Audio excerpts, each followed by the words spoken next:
Bonjour à toutes et à tous.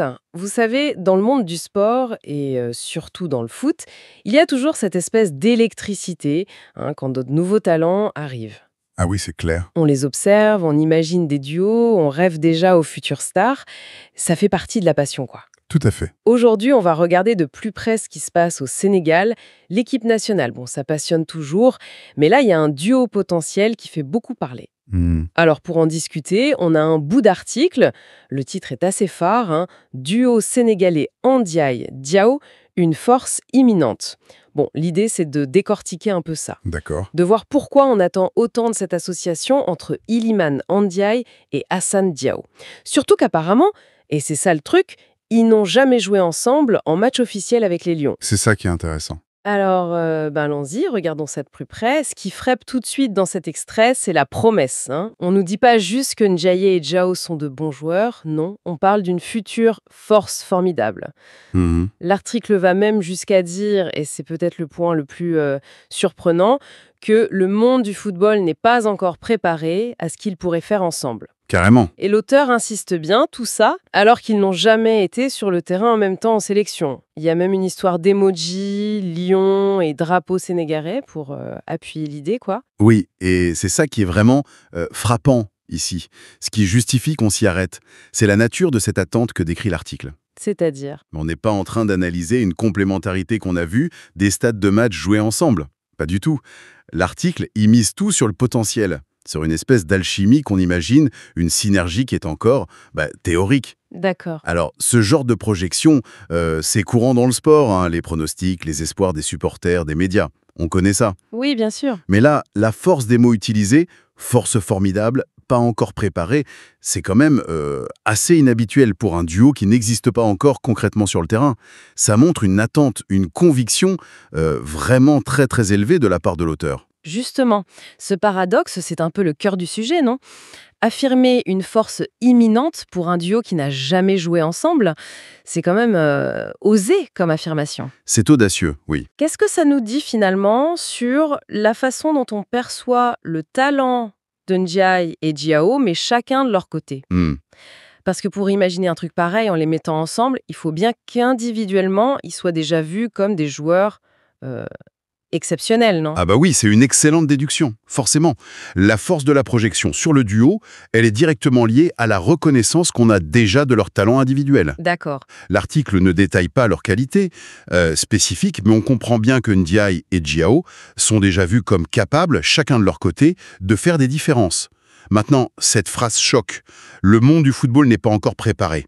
C'est une hyperbole, évidemment, mais qu'est-ce que ça sous-entend ? Oui, qu'est-ce que ça veut dire concrètement? Ça suggère pas seulement qu'on additionne deux talents, ça suggère une multiplication, un effet qui pourrait tout chambouler, quoi.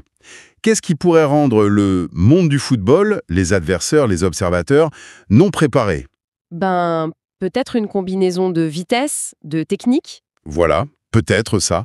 Ou une capacité de dribble folle couplée à une vision du jeu hors norme, ou une entente presque télépathique qui crée des situations imprévues. La source ne le dit pas, mais elle instille cette idée d'une nouveauté, d'une association qui pourrait casser les défenses habituelles. C'est intéressant. Et si on replace ça dans le contexte plus large, celui de l'équipe nationale du Sénégal, qui était championne d'Afrique en titre à ce moment-là, Ouais, on comprend mieux l'excitation. Les sélectionneurs cherchent toujours ce petit plus, cette nouvelle arme, ce duo qui peut faire basculer un match, une compétition. logique. Intégrer des nouveaux talents, surtout devant, c'est vital pour rester au top et surprendre. Et cet article, il capture parfaitement ce moment d'espoir, où l'imagination collective, nourrie par ce que les joueurs font en club, s'enflamme et projette une équipe idéale, presque rêvée. Le récit prend le dessus sur la réalité du terrain, en quelque sorte. Et c'est là que ça devient vraiment intéressant. Cet enthousiasme qu'on sent dans l'article, il est presque palpable. On sent l'impatience, la conviction de l'auteur. Oui, Mais il y a un revers à ça, non? Une attente pareille, exprimée si fort et publiquement, ça doit mettre une pression dingue sur les joueurs, sur Iliman Ndiaye et Hassan Diao. c'est une question clé, absolument. Ils ont peut-être même pas encore vraiment discuté tactique ensemble pour la sélection, et voilà qu'on les présente comme la solution miracle, la force formidable. Comment on gère ça quand on est jeune? C'est énorme comme pression. C'est pas juste la pression du résultat immédiat, c'est la pression de devoir être à la hauteur d'une promesse, de valider une espèce de prophétie médiatique. Force formidable, c'est lourd comme mot. C'est très chargé, oui. Sans spéculer, regardons ce que ça veut dire. Force, ça évoque la puissance, l'impact. Formidable, ça veut dire qui sort de l'ordinaire, qui impressionne, qui fait peur même. D'accord. Donc les deux ensemble, ça suggère une combinaison de qualités qui serait pas juste complémentaire, mais Exceptionnel une fois additionné. on peut imaginer que la source rêve d'une association qui allie, je sais pas moi, la créativité et la percussion de l'un avec la finition et la puissance de l'autre, ou peut-être leur capacité à changer de poste, à créer le chaos par le mouvement. Hmm. Et l'utilisation des symboles nationaux, le lion, le drapeau sénégalais dont parle la source, ce n'est pas du tout anodin. Ça ancre l'attente sportive dans une dimension patriotique, émotionnelle. Ah oui, c'est vrai. C'est plus juste une question de foot, ça devient une question de fierté nationale. Le succès possible de ce duo est vu comme un futur moment de fête pour tout le pays. Ça amplifie l'enjeu et donc la pression sur les joueurs. Ils ne portent plus seulement les espoirs des fans, mais symboliquement ceux de toute une nation. C'est à la fois grisant et écrasant, j'imagine. Exactement. Galvanisant et potentiellement écrasant. Donc on est vraiment face à un cas d'école assez fou, hein, une histoire très forte qui se construit, des mots énormes, une attente collective, tout ça pour un dieu qui n'a jamais joué ensemble. C'est ça. Un potentiel pur qu'on élève presque au rang de certitude dans cet extrait. Alors, qu'est-ce qu'on en retire de tout ça? Comment un observateur extérieur, fan des lions, analyste ou juste quelqu'un qui s'intéresse au sport, doit comprendre ce phénomène décrit par l'article? Je pense que la valeur de cet extrait, c'est qu'il nous donne une photo très nette d'un moment précis, celui où l'espoir prend forme et s'exprime avec force.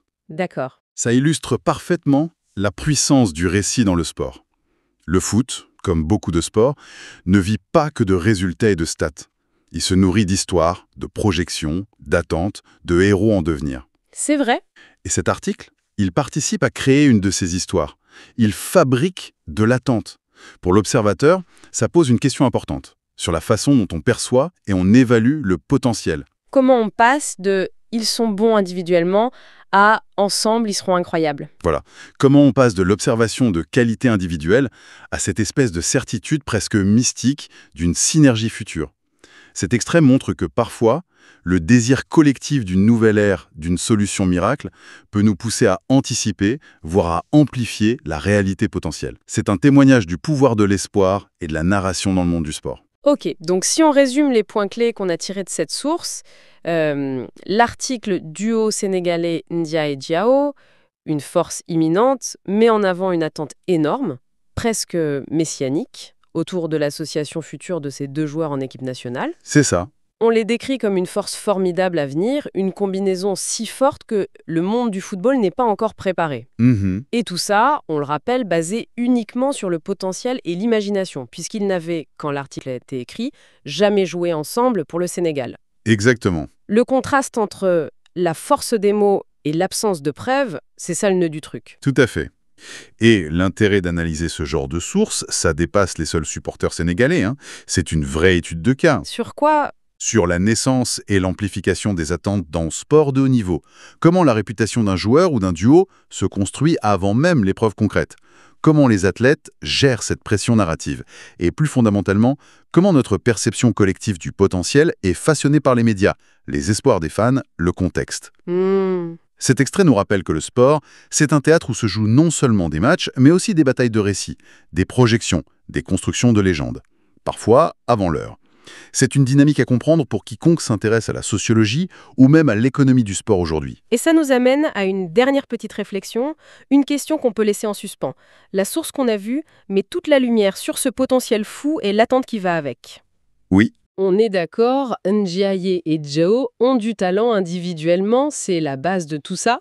Mais au-delà de ce talent brut, quels sont les ingrédients concrets, souvent invisibles, qui font qu'un duo prometteur sur le papier devient vraiment une force légendaire sur le terrain? Bonne question. On pense au choix tactique du coach, à la complémentarité technique, bien sûr, mais aussi à des choses plus impalpables, non? Comme quoi, par exemple? L'alchimie personnelle entre les deux joueurs, leur façon de communiquer sur le terrain, leur mental face à la pression, leur intelligence de jeu dans le feu de l'action, la dynamique du groupe. Ah oui, tous ces éléments intangibles qui font la différence. Exactement. Tout ce qui sépare souvent le potentiel rêvé de la performance réelle. La réponse, évidemment, on ne l'aura que sur le terrain. Le jour où on les verra enfin jouer ensemble.